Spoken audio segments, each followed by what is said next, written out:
అమ్మా రంగయ్య వస్తున్నా. ఏంటమ్మా?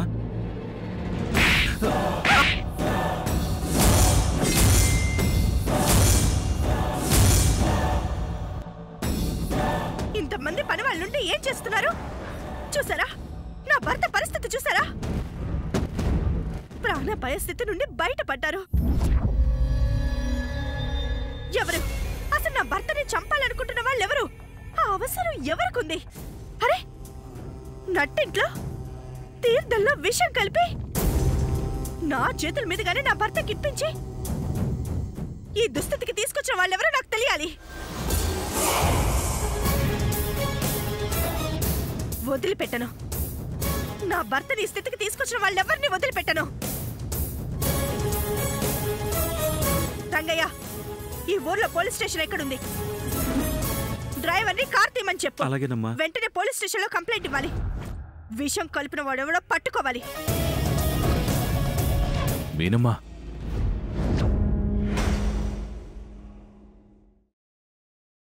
ఏం చేస్తున్నావు మీనమ్మా?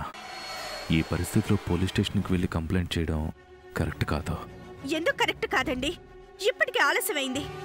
వెంటనే కంప్లైంట్ ఇచ్చి మీకు విషం కలిపిన వాడెవడైనా సరే వెంటనే అరెస్ట్ చేయించి ఊచలు లెక్క పెట్టించాల్సిందే. ఆవేశపడదు మీనమ్మా, వద్దు, నా మాట విను మీనమ్మా. ఏమండి? ఏమండి? లేవండి. ఏమండి?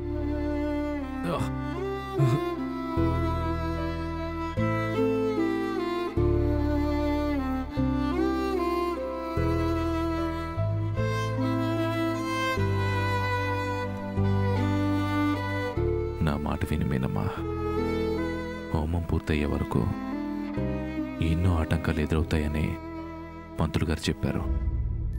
ఆ విషయం నీకు కూడా తెలుసు.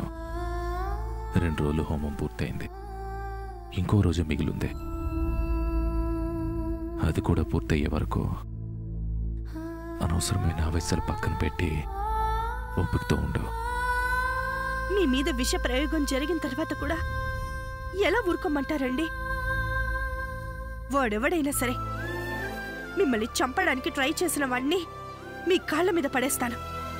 నాకు ఈ పరిస్థితి వచ్చిందని నువ్వు పడుతున్న ఆవేదన చూస్తుంటే నాకు చాలా సంతోషంగా ఉంది మీనమ్మా. రేపు ఎట్టి పరిస్థితుల్లో హోమం పూర్తి చెయ్యాలి.